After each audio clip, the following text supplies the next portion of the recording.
सभी का मैं अर्चना दत्ता अपने YouTube चैनल फार्मासिस्ट अर्चना पे हार्दिक स्वागत करती हूँ। और ये वीडियो मैं स्पेशली अपने उन स्टूडेंट्स के लिए बना रही हूँ जो कि एग्जाम देने वाले हैं या एग्जाम की तैयारी करने वाले हैं, या अक्सर लोगों को समझ में नहीं आता है बच्चों को कि किस तरीके से एग्जाम की तैयारी की जाए। तो ये मैं जो आज का वीडियो बना रही हूँ वो उसी के ऊपर बना रही हूँ कि किस तरीके से नोट्स बनाए जाए, कैसे याद किया जाए कि जल्दी से जल्दी कम समय में हमें ज्यादा से ज्यादा हम सब्जेक्ट को कवर कर सकें।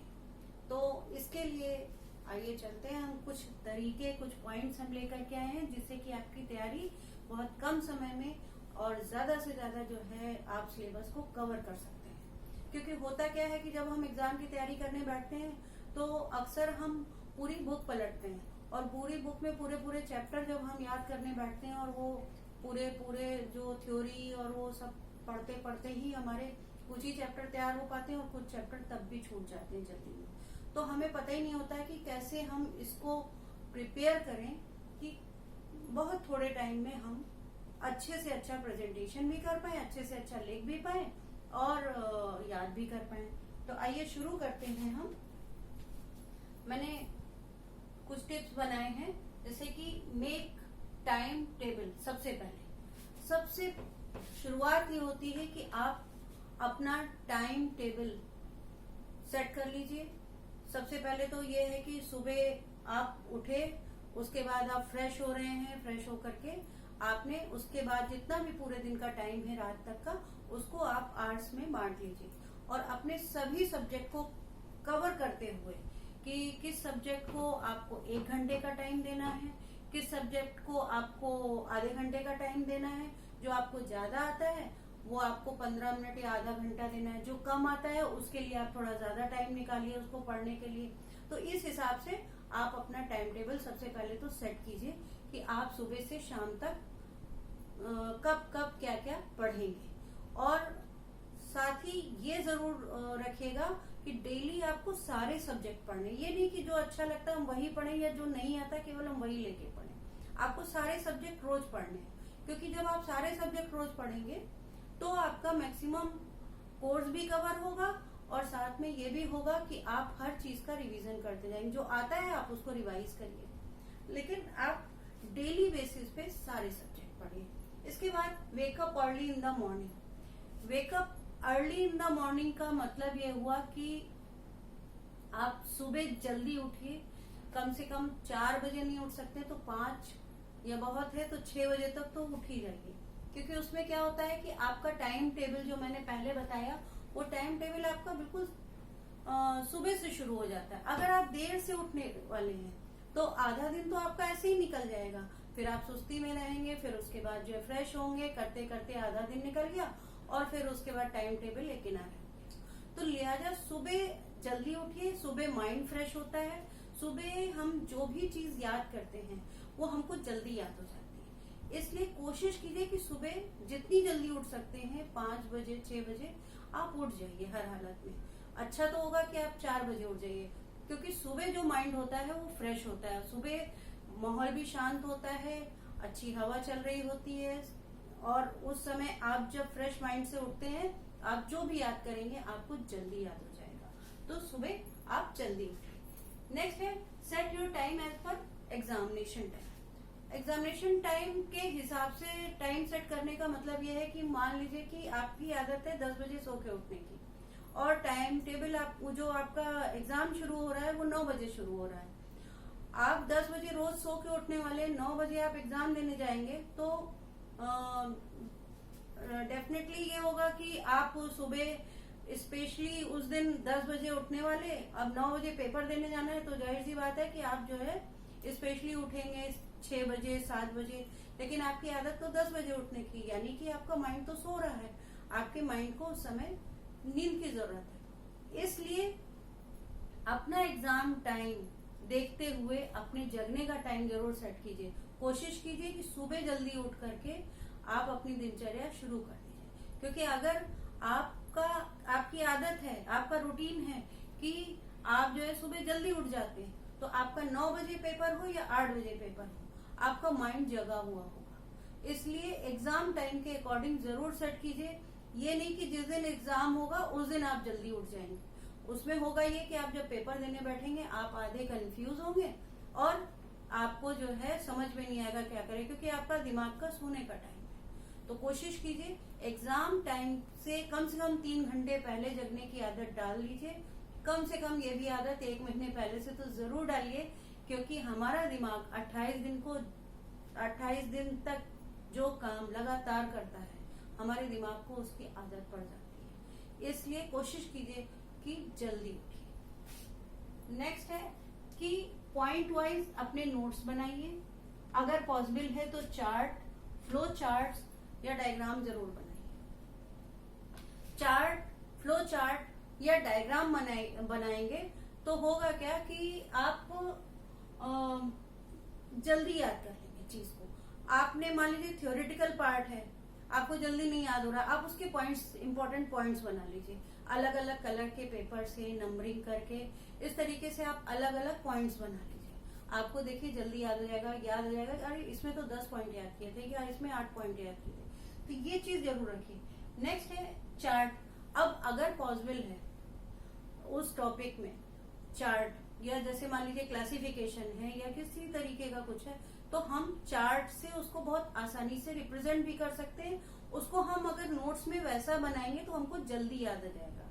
इसी तरीके से जब हम एग्जाम में भी इस तरीके से लिखेंगे कि हमारा चार्ट बना होगा, डायग्राम बना होगा या नोट्स बने होंगे, पॉइंट वाइज लिखा होगा, सुंदर सा फ्लो चार्ट के फॉर्म में हमने समझाया हुआ होगा, तो होगा क्या कि हमारा एग्जाम में इम्प्रेशन भी अच्छा पड़ेगा। एग्जामिनर को लगेगा कि हाँ इसे आता है। उसमें क्या होता है कि फिर अगर आपने इस तरीके से प्रेजेंटेशन कर दिया है तो आपको बहुत ज्यादा थ्योरी पे एग्जामिनर उतना ध्यान नहीं देगा, क्योंकि उसको पता है कि आपको आता है। और फिर आपको आता होगा तो आप डेफिनेटली लिख लेंगे, उसको छोड़ेंगे तो है नहीं, क्योंकि क्वालिटी राइटिंग भी एक चीज होती है। तो मेन चीज है पॉइंट वाइज आप नोट्स बनाइए, चार्ट बनाइए, फ्लो चार्ट बनाइए। जैसे कि हमने ये बना रखा है ह्यूमन स्केलेटल सिस्टम। इसमें एडल्ट में बोन्स होती हैं 206 बोन्स हैं। अब उनको याद करना आसान नहीं है, लेकिन अगर मैंने उसका चार्ट बना लिया तो मेरे लिए बहुत आसान हो जाएगा। वरना क्या होगा कि आज हम एक्सियल वाला पार्ट ही नहीं पूरा कर पाए, फिर पेरीफेरल में 126 बोन्स हैं, कैसे याद करें, उनके नाम कैसे याद करें। लेकिन अगर हमने इसको चार्ट में बना लिया कि 206 बोन्स हैं, axial 80 bones and peripheral 126 bone. इसमें भी क्या किया कि एक्सियल 80 बोन है, इसमें 5 पार्ट हमने बना लिए। जैसे ये बनाया हुआ है कि स्कल में 22 होती है, हाई ऑर्ड 1 होता है, ऑडिटरी और स्कल 3+3 यानी 3 और 3, यानी कि हमारे कान में 3 हड्डी इधर 3 हड्डी इधर, तो ये हो गई 6 बोन्स। यहाँ पर वर्टिब्रल कॉलम में 26 वर्टिब्री, थोरेसिक केज में 25। इस तरीके से हमने इसको क्लासिफाई कर रखा है। ये देखिए जैसे कि ये है स्कल में 22 है तो क्रेनियल यानी कि ये वाला हिस्सा 8 बोन्स एंड फेशियल 14 बोन्स। इसी तरीके से ये है ऑडिटरी ऑसिकल्स, मैलियस, इनकस और स्टेपिस। अब मैलियस, इनकस, स्टेपिस 3 बोन्स हैं हमारे कान में। उसको भी हम कैसे याद करते हैं? MIS, malleus, incus, stapes. MIS कान में क्या है? MIS, malleus, incus, stapes. याद हो गई हमें हड्डी। तो इस तरीके से अगर हम याद करेंगे तो हमें बहुत आसानी से याद होगा। सर्वाइकल हमारी 7, थोरेसिक 12, लंबर 5, सैक्रम कॉक्सिक मिलकर के टेल बोन बना लेती हैं और ये टोटल मिलके 26 हो जाती है। थोरेसिक केज में भी 1 स्टर्नम और 12 पेयर ऑफ रिब्स होती हैं। तो इस तरीके से जब मैंने ये चार्ट बना लिया, इसको मैं 1 बार देखूंगी, मुझे ऐसे ही याद हो जाएगा। मुझे बहुत ज्यादा टाइम देने की जरूरत ही नहीं पड़ेगी। जबकि इसको मैं जब थ्योरी फॉर्म में पढ़ूंगी तो कम से कम हमें 2-3 पेज तो पढ़ने ही पड़ते हैं इसके लिए। तो इसलिए आप इस तरीके से जरूर बना के याद कीजिए तो बहुत जल्दी याद हो जाएगा। दूसरा कि हमारे जो एमिनो एसिड्स होते हैं, जैसे हमने यहाँ बनाया एक chart, essential and non essential. तो essential and non essential amino acid जो होते हैं सभी को पता है एसेंशियल वो होते हैं जो हमें लेने पड़ते हैं बाहर से, नॉन एसेंशियल वो होते हैं जो हमारी बॉडी बनाती है। तो एसेंशियल में भी कौन से, histidine, isoleucine, leucine, lysine, methionine, phenyl alanine, threonine, tryptophan और वैलिन।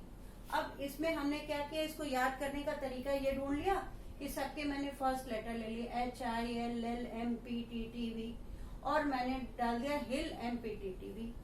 हमें ये नाम याद करने जरूरी है, हम ये नहीं कहते कि आप ये नाम ना याद कीजिए, नाम आपको याद होने चाहिए, लेकिन अगर हमने इनके फर्स्ट नेम से एक वर्ड बना लिया और इसको याद कर लिया तो हम कोई एक भी मिस नहीं करेंगे कि आखिर वो किस नाम से शुरू था, किस उससे शुरू था, कुछ याद आ रहा है। लेकिन जब हम इसको याद कर लेंगे HILLMPTTV तो हम जाहिर सी बात है H से हिस्टिडीन, I से आइसोल्यूसिन, L से ल्यूसिन, L से लाइसिन, M से मेथियोनिन, P से फिनाइलएलेनिन और T से थ्रियोनिन, देन फिर T से ट्रिप्टोफैन एंड देन वैलिन। ऐसे ही हो जाएगा यार। तो इस तरीके से हम ये शॉर्ट फॉर्म बना करके भी इनको याद कर सकते हैं, जैसे ये short form of long names. इसी तरीके से हमने बनाया बोन, ये जैसे कि अब कोई ना कोई लॉजिक हमने बना लिया कि कुछ नहीं याद हो रहा, उसके पीछे हमने कोई लॉजिक बनाया। अब लॉजिक हमने कैसे बनाया, जैसे कि मुझको याद नहीं होता था कि बोन को बोन से लिगामेंट जोड़ता है या टेंडन जोड़ता है, या बोन्स को मसल से लिगामेंट जोड़ता है या टेंडन जोड़ता है। अक्सर इसमें कंफ्यूजन हो जाता है। तो मैंने दो नाम बना लिए, बीबी लाल एंड MB टंडन। अब बीबी लाल यानी बोन टू बोन लिगामेंट और MB टेंडन माने मसल टू बोन टेंडन, यानी बोन को बोन से जोड़ने वाला लिगामेंट है, बीबी लाल याद कर लिया, और मसल्स को बोन से जोड़ने वाला टेंडन है, तो मैंने MB टेंडन याद कर लिया। तो ये हो गया आपका शॉर्ट फॉर्म में मैंने दो नाम याद किए, बीबी लाल, MB टेंडन। तो इस तरीके से भी हम कोई ना कोई लॉजिक जोड़ करके चीजों को याद कर सकते हैं। इसके अलावा solve old year examination paper, पुराने सालों के एग्जामिनेशन पेपर हमें मिल जाते हैं, बुकलेट पूरी मिल जाती है, आप उनको पलटिए, देखिए आपको बहुत से क्वेश्चन ऐसे कॉमन मिलेंगे कि जैसे एक एक साल छोड़ करके वो रिपीट होते हैं, एक साल 2 साल छोड़कर। आप क्वेश्चन पेपर पलटिए और पलट करके उनके क्वेश्चंस के ऊपर ही मार्किंग कर दीजिए, ये इस ईयर के ऊपर आया, ये इस ईयर में आया। और अगर आपके पास टाइम है तो आप एक रजिस्टर बना लिए, उस क्वेश्चन को आप नोट कर लीजिए और फिर उसके आगे ईयर लिखते जाइए कि वो कब कब रिपीट हुआ है। तो आपको अपने पेपर का गेस पेपर तैयार हो जाएगा कि इस साल क्या इम्पोर्टेंट है, आपको ये पता चल जाएगा। तो हम अगर अनसॉल्व पेपर को भी अच्छे से सॉल्व कर लेते हैं और प्रॉपरली लिख लेते हैं तो हमको आइडिया लग जाता है कि क्या इम्पोर्टेंट है। इसके अलावा ग्रुप डिस्कशन, जो कि बहुत जरूरी चीज है। ग्रुप डिस्कशन में देखिए, आपने देखा होगा कि जब एग्जाम टाइम होता है और हम लोग हॉल के बाहर एक दूसरे से पूछ रहे होते हैं, तुमने ये याद किया, ये इम्पोर्टेंट है इस साल, तुमने ये याद किया, ये इम्पोर्टेंट है। तो हम लोग फटाफट आपस में एक दूसरे को बता रहे होते हैं और रिवीजन कर रहे होते हैं। उसमें क्या होता है कि जब हम एग्जाम देने बैठते हैं तो याद आ जाता है, अगर वही क्वेश्चन आ गया जो बाहर अभी डिस्कस किया था, फटाफट हम लिख लेते हैं कि अरे ये तो अभी याद किया। ग्रुप डिस्कशन के लिए ये चीज हमें बहुत फायदेमंद देती है कि मान लीजिए कि मेरे दोस्त को कुछ आता है, केमिस्ट्री उसकी अच्छी है, मेरी बायो अच्छी है, किसी तीसरे फ्रेंड की फार्मास्यूटिक्स अच्छी है, या कोई टॉपिक है जिसमें कि मैं फंस रही हूँ, उसको आता है, तो हम लोग आपस में अगर डिस्कशन कर लें, आपस में एक दूसरे से जो है डिस्कस करें उस चैप्टर को, उस टॉपिक को जो हमें टफ लग रहा है या अगले को टफ लग रहा है, तो उसमें क्या होगा कि हो सकता है जो चीजें मुझे क्लियर नहीं है वो अगला क्लियर कर दे। तो इसलिए ग्रुप जरूर बनाइए और ग्रुप डिस्कशन जरूर करिए, तो उससे आपका क्या होगा, बहुत चीजें आप रटने से या बहुत ज्यादा टाइम देने से बच जाएंगे। इसके अलावा होता है क्वालिटी राइटिंग। वैसे तो इस बार कोविड की वजह से ऑब्जेक्टिव टाइप हो रहे हैं, लेकिन फिर भी अगर हम तैयारी भी कर रहे हैं और हम बहुत ज्यादा ना लिख करके क्वालिटी राइटिंग कर रहे हैं, एक अच्छा वो लिख रहे हैं, या डिटेल में कभी भी आपका कोई एग्जाम होता है, आप 5 कॉपी भरें या 4 कॉपी भरें, कोई फर्क नहीं पड़ता है। अगर आपने टू दी पॉइंट आंसर नहीं लिखा है, आप उसमें स्कोर नहीं कर पाएंगे।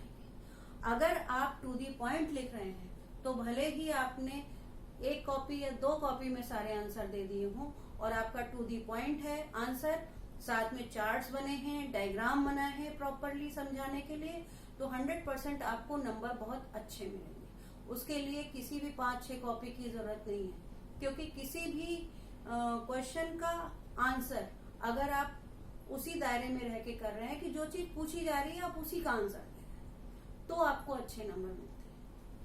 इसके अलावा make diagram, structure and difficult topic and paste on the wall. ये पॉइंट ये है कि होता क्या है कि जैसे कि हम लोगों में केमिकल स्ट्रक्चर हमारे लिए एक चैलेंज होता है याद करना।